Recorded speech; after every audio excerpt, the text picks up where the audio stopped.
कहानी उन आम घरों की है जहां खाने वाले तो कई, लेकिन कमाने वाला एक मर्द ही होता है। बावजूद इसके उससे उम्मीदें कम नहीं होती। देखिए जी, सामने वाले वर्मा जी कैसी अच्छी तरह से सफाई करते हैं छुट्टी वाले दिन अपने घर की, और एक आप हैं। अरे यार, उनके पास कार है, ऑफिस पास में है और हफ्ते में 2 दिन की छुट्टी होती है, तो फर्क तो पड़ता है ना। मेरी तो शादी ही गलत हो गई। अरे कोई मस्त लड़का मिलता, कमाता भी, घुमाता भी, घर के कामों में भी मदद करता, लेकिन नहीं जी, हमारे वाले को तो कमाने से फुर्सत ही नहीं, और कमाई भी ऐसी कि कोई जरूरत पूरी ही नहीं हो रही है। सुनील बेचारा शीना को देखकर सोचता है कि शीना सही कह रही है। देखने में सुंदर है, घर का सारा काम कर लेती है, उसे तो कोई भी अच्छा लड़का मिल सकता था। क्या सोच रहे हैं? भागने का इरादा तो नहीं है? अरे नहीं मेरी प्यारी बीवी, मैं तो नहीं, पर डर है कि तुम नहीं कहीं भाग जाओ मुझे छोड़कर। शीला सुनील के मुंह से प्यार भरी बात सुनकर मुस्कुराती है। आप भी ना। सुनील एक दिन ऑफिस से घर आता है कि तभी शीना कहती है, सुनिए जी, वो मेरी सहेली आई थी, सारा दिन वो लोग यहीं थे, अब जा रही थी तो मैंने कहा नहीं नहीं, मेरे पति छोड़ आएंगे ना तुम्हें, तो रोक लिया मैंने। सुनील थोड़ी देर कुछ सोचता है, फिर कहता है, ठीक है, मैं कपड़े चेंज करके आता हूँ। अरे तेरे पति को तो लग रहा है कि अच्छा नहीं लगा। अरे नहीं नहीं, ऐसी कोई बात नहीं है, रुको मैं अभी उन्हें घर के कपड़े देकर आती हूँ। शीना अंदर जाती है जहां सुनील पलंग पर लेटा होता है। अरे क्या मजाक है, वो कह रही है कि आपने मुंह बना लिया।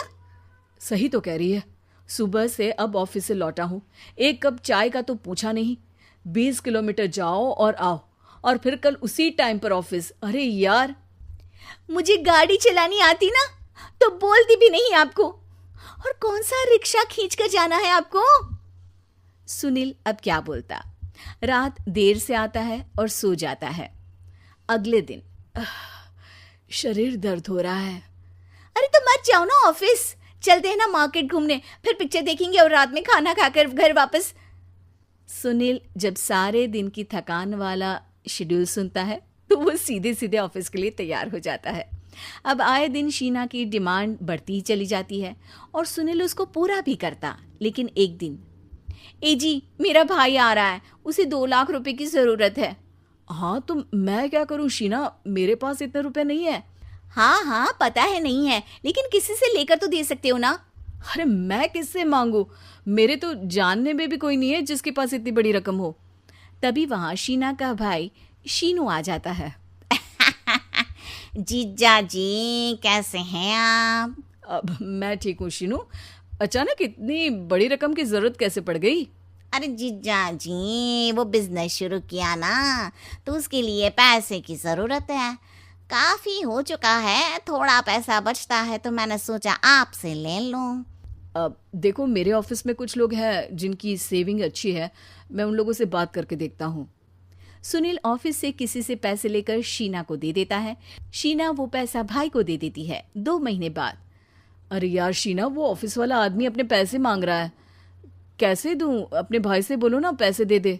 अरे हाँ हाँ दे देगा, कहाँ भागा जा रहा है, आप उनको बोल दो कि दे देंगे। थोड़े दिन बाद, शीना, वो आदमी मुझसे आज भी पैसे मांग रहा था यार, मैं तंग आ गया हूँ। ऑफिस जाते ही सामने उसका चेहरा दिखता है, क्या बोलूँ, बार बार पैसे मांगता है।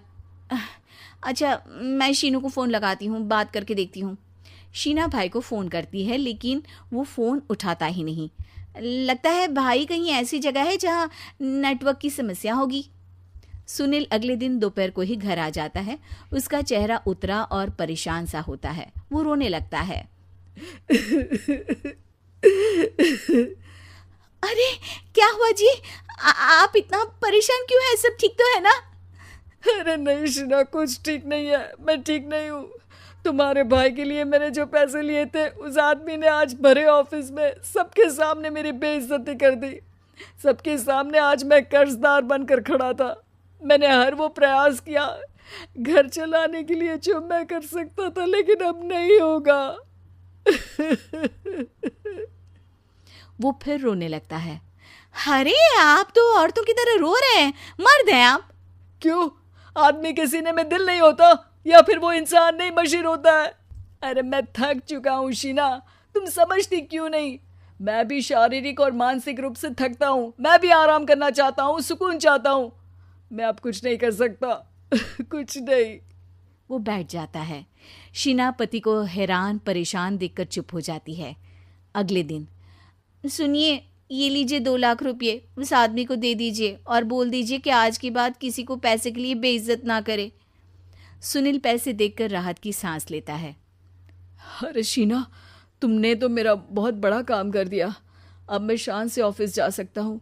लेकिन ये पैसे आए कहाँ से? ये पैसे मैंने अपने गहनों को गिरवी रख कर लिया है। तुम ठीक रहो, निश्चिंत रहो, मैं बस यही चाहती हूँ। मुझे माफ़ करना, पर अब मैं समझ चुकी हूँ कि मर्द को भी दर्द होता है।